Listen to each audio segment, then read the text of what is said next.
Well, Ken Brown is the finance editor and Hong Kong bureau chief for the Wall Street Journal. We spoke about the Malaysian government's recent crackdown and plans by the Attorney General to potentially introduce new laws that would see people who leak information about the scandal imprisoned.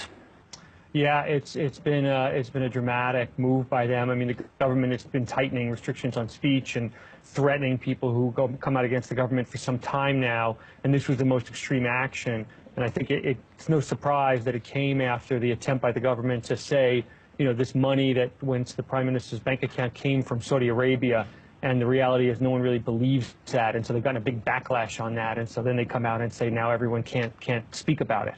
Not only can't anyone speak about it, they're also threatening journalists who report on it, that they too can be imprisoned.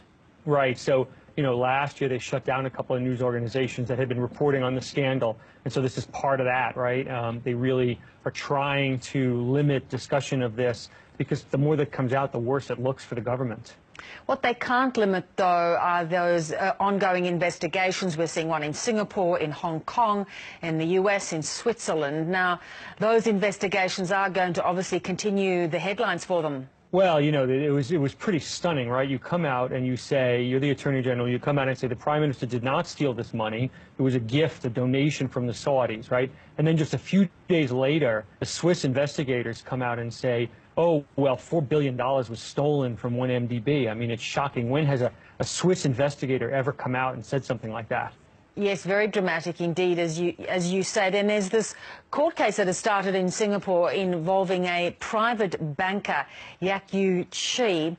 Who are they really going after, though? Who are the big fish these investigations might be after? Well, we don't know. I mean, there's a million moving parts here. You know, the Swiss are interested in this because Swiss private banks were used to move some of this money. And these are big, you know, $500 million chunks of money, which is unusual for some of these relatively small private banks. So that could be interesting. And of course, if you look at where the money moved and who it came from and who it went to, that'll tell you a lot about the story.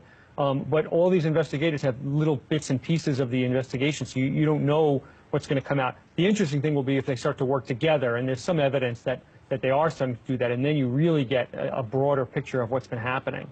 Do you think, Ken, it's going to lead back to the Prime Minister's office, despite their attempts to say that he had nothing to do with this and that he's been innocent?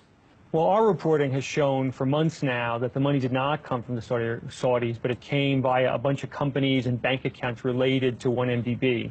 And, you know, our story hasn't been called into question yet, and we have lots of evidence to back that up. So as the investigators dig deeper into this, it's been a real peel the onion type of story. You get little bits and more stuff comes out every week or every month or whatever. I think, you know, it'll be hard to keep it away from the Prime Minister. And of course, as you mentioned earlier, the Attorney General cleared the Prime Minister very publicly. He's also told the Anti-Corruption Agency to stop investigations domestically. Do you think Najib Razak will survive this? You know, I don't know. I mean, he's gotten out so far, right? You know, he's a pretty powerful guy in a pretty powerful position. I mean, you know, so we don't know. I think the issue for the party, so does he keep his job, and then does he get investigated and somehow get involved in the criminal justice system? And I don't know that. I think in the party there's been some frustration because, you know, these guys who want to stay in office, and you know, it's pretty hard to imagine he gets reelected in a couple of years. So I think, you know, the party could rise up, and there's been, you know, talk about that, but it still hasn't happened. He's retained his control on power. It's impossible to say what's going to happen in the Malaysian criminal justice system, although again he has a pretty strong lock on that. And then who knows what happens in the rest of the world. There's of course been a lot of opposition to the very draconian laws that Najib Razak has introduced. There have been protests. They seem to be petering out a little. Do you think they will just die away?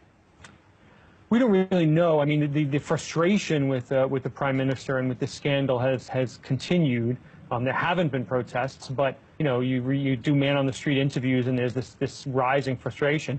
And, you know, the economy is struggling, and the currency is struggling, and it's a tough time for this country anyway. So, you know, there's got to be frustration on the ground. I think the real action for the next few months is going to be these overseas investigations. And I think if they find really serious stuff, it's going to be very hard for the Malaysians to ignore it. Well, we'll be keeping an eye on it. Thanks so much for joining us, Ken. Thank you.